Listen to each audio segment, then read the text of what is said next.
All right.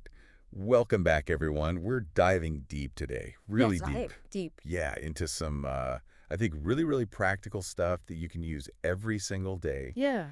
And we are looking at this article called 5 Stoic Affirmations That Will Change Your Life. And Oh, I mean, who doesn't want to change their life, right? that's right. So we're going to look at this and we're going to talk about how to actually use these. You read a lot about Stoicism and Yeah. it's hard to actually implement it, Yeah. Absolutely. So that's what this deep dive is all about. Exactly. Yeah. The article does a really good job of giving these real world examples of Yeah. how you can actually take these things and apply them to your life, which I think is really valuable. Yeah, for sure. For sure. Not just like a theoretical, Yeah. idea. Yeah. Okay, cool. So let's jump right into it. Okay. The first affirmation All right. is that I control my responses, not the events. Yes. So this feels like the heart of Stoicism, really. Would you say? Yeah. It really is. I mean, that's really the core of what the Stoics were all about, was recognizing that so much of what happens to us in life is outside of our control. Right. But what we can control is how we respond to it. Right. Right. And they use the example here of being stuck in traffic. Yes. So like instead of getting frustrated, road rage, all that, Right. a Stoic would take that opportunity to maybe listen to a podcast. Yeah. Or, practice some mindfulness or something like that. Absolutely. Or even just, recognizing that okay, I'm stuck here. Yeah. There's nothing I can do about it. Well, I can either get really upset about it and ruin the rest of my day, or I can choose to be okay with it. Right. But isn't there a danger, of toxic positivity with that?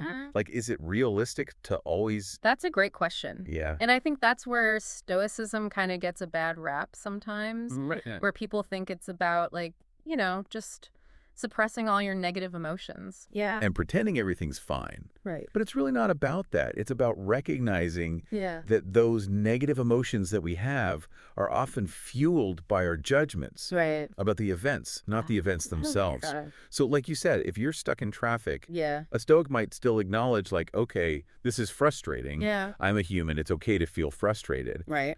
But then I'm going to choose to focus on what I can control, Okay. which is my attitude in this moment. Okay. How I'm going to choose to spend this time. Okay, so not denying the negative. Exactly. But just not letting it control you. Right. And remembering that, this too shall pass. Right. Right.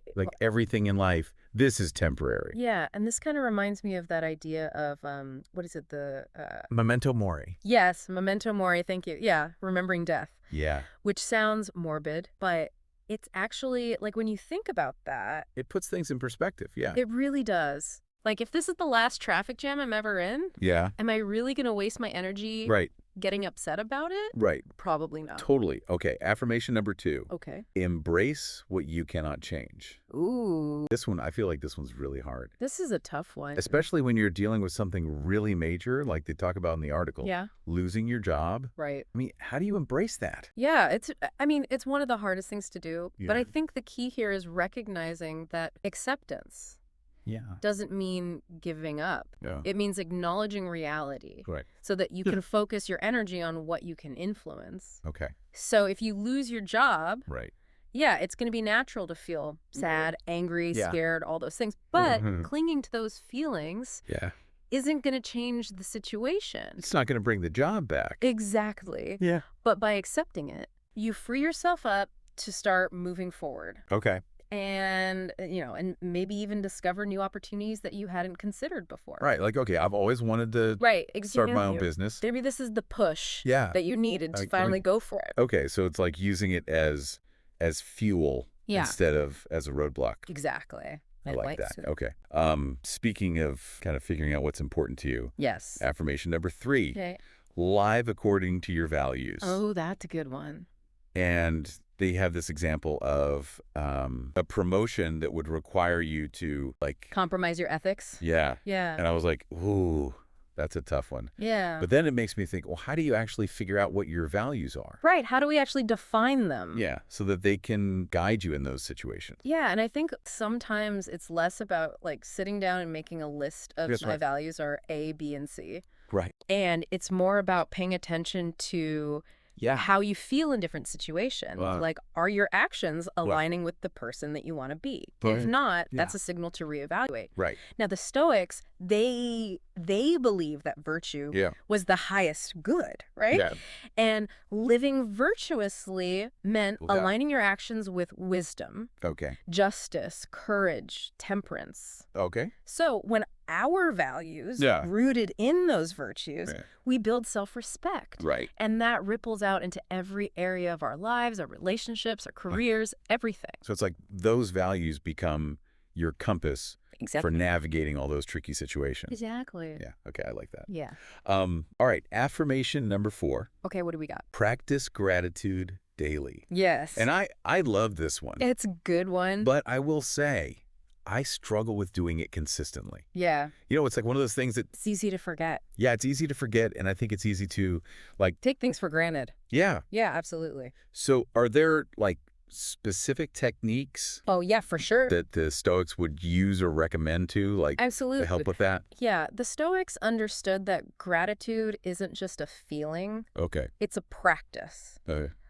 One of the techniques that they talked about is called negative visualization. Negative visualization. Yeah, so it sounds a little counterintuitive. Yeah, okay. But basically what you do is you imagine the loss of things that you're grateful for. Okay. So, you know, for example, like if you're grateful for your home, yeah, you might spend a few minutes imagining what it would be like to not have a home. Okay. And it sounds kind of dark, but the idea is that by contemplating the absence of what we have, we appreciate it more deeply. Okay, so it's like shifting your perspective. Exactly. Another practice that's really helpful is keeping a gratitude journal. Oh, yeah. Just taking a few minutes each day Yeah. to write down a few things that you're grateful for. Right. And, you know, even on those tough days when you're like, ugh, I have nothing to be grateful for. Right. You can usually find something, Right. even something small. Like, my coffee was good this morning. Exactly. Yeah. The sun is shining. That my internet's working. Yes, exactly. All right, that's a big one these days. Absolutely. Okay, cool. Yeah. So, and I've even heard, like, simple things like noticing the warmth of the sun on your skin. Yes. Or, like, the taste of your food can, like, shift your whole mindset. It really can. Just bringing that awareness to the present moment. Right, yeah. Which leads us perfectly into the last one. Okay, let's hear it. Which is focus on the present moment. Yes. And this one, I feel like, is the hardest one. It is. In our world today, with all the distractions, it's so easy. Especially technology. Yes, to get pulled. And they have this this example of, like, a family having dinner. Yeah. And everyone's on their phones. So relatable. So relatable. It's sad, but it's true. It is. It really is. But I think, you know, the Stoics, they really believed that true joy comes from being present. In the moment. In the moment. Yes. Not in the past, not in the future. Not worrying about what's to come. Yeah. Not dwelling on what's already happened. Right. Just being here now. Right. And what are, like, some of the tools that they would use for that? Yeah. So mindfulness practices are really helpful for this. Okay. Things like focusing on your breath. Okay. Engaging your senses, like really paying attention to what do you see? Right. What do you hear? Yeah. What do you smell, taste, touch? Okay. All those things. So just being present in your body. Exactly. Bringing you back to this moment and helping you to appreciate the richness of experience. Wow. Okay. So we've gone through these 5 Stoic affirmations. Yeah. And it's just amazing to see how you can actually use these as tools in your daily life. To navigate all the chaos. Yeah, the ups, the downs. The ups, the downs, the challenges. Yeah, to build resilience. Yes. To just feel better. And find that peace that the Stoics talk about. Yeah, and I think it's important to remember, like you said earlier, it's not about being emotionless. It's not about suppressing. Yeah. It's about understanding and managing so that we can live a life that aligns with our values. Yes. And brings us closer to that. To that sense of inner peace. Exactly. That the Stoics called apatheia. Yeah, and that's a whole nother topic. We could do a whole deep dive on that. We could. Maybe we will. Maybe we will. But for now, I want to challenge everyone listening to pick one of these that really resonated with you. Absolutely. And try applying it this week. See what happens. Yeah.